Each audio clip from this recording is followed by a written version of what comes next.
আসসালামু আলাইকুম। আশা করি সকলেই ভালো আছেন। কারেসি জান্দার জার্মিয়ান কারামান একজন কুরুলুস ওসমান সিরিজ প্রেমী হিসেবে আপনি অবশ্যই এই নামগুলোর সাথে পরিচিত এবং প্রায় শুনেছেন। এই কারেসি জান্দার জার্মিয়ান কারামান এই বসতিগুলো সেই সময়ে ওসমানদের কায়ী বসতির চেয়েও অনেক বড় এবং শক্তিশালী ছিল। সেলজুক সাম্রাজ্যের পতনের পর ওসমান গাজী এবং এই সমস্ত বসতির বিমেরা সেলজুকদের অবস্থান নেওয়ার চেষ্টা করেছিলেন। তবে ওসমান গাজী ছাড়া অন্য কোনো বসতির প্রধান বেশি দিন তাদের শাসন বজায় রাখতে পারেনি। তেমনিভাবে এই বেইলিক বা রাষ্ট্র গঠনের লড়াইয়ে ওসমান গাজীর প্রতিদ্বন্দ্বী হয়েছিলেন কারেসি বসতি। কারেসি একটি বসতির নাম। এই বসতির প্রধান বিম যিনি নির্বাচিত হতেন তাকে কারেসি বে বলা হতো।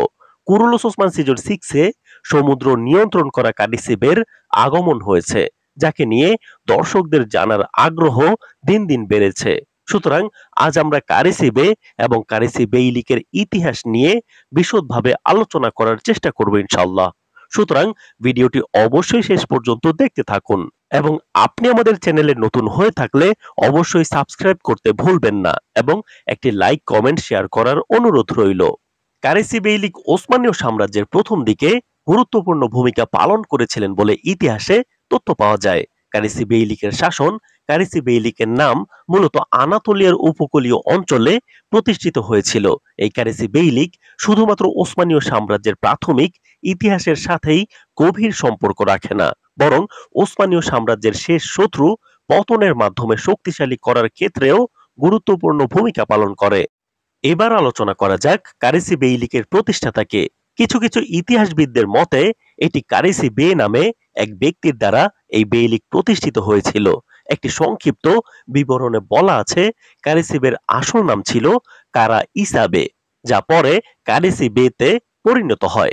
এছাড়াও কারেসি বেকে আমির সুয়াল নামেও উল্লেখ করা হয়, যার অর্থ মারমারা, এবং সমুদ্রের উপর তার নিয়ন্ত্রণের কারণে তাকে উপকূলের শাসকও বলা হতো।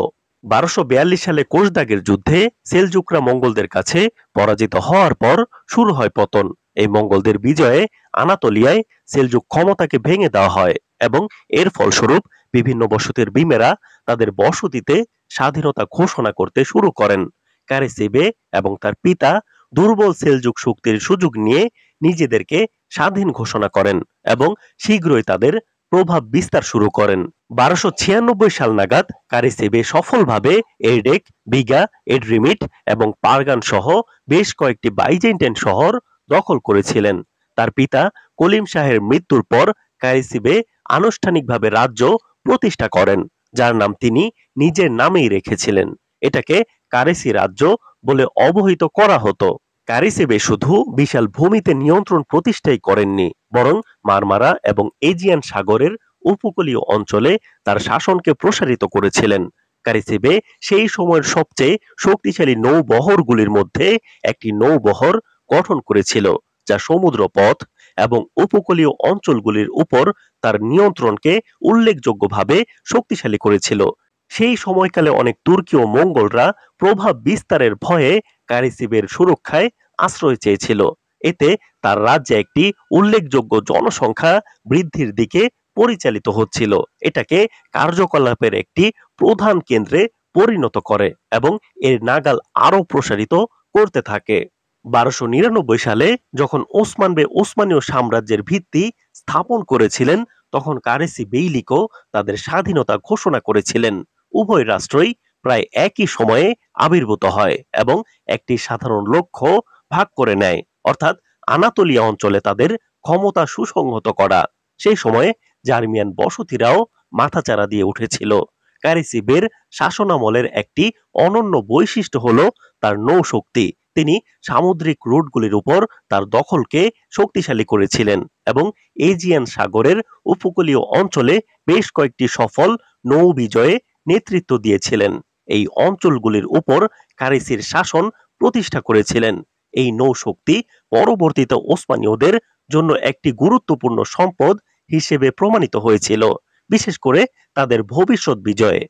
যাই হোক, কারেসি বেইলিকের শাসন বেশি দিন স্থায়ী হয়নি, কারণ অভ্যন্তরীণ দ্বন্দ্ব রাজ্যটিকে দুর্বল করতে শুরু করে।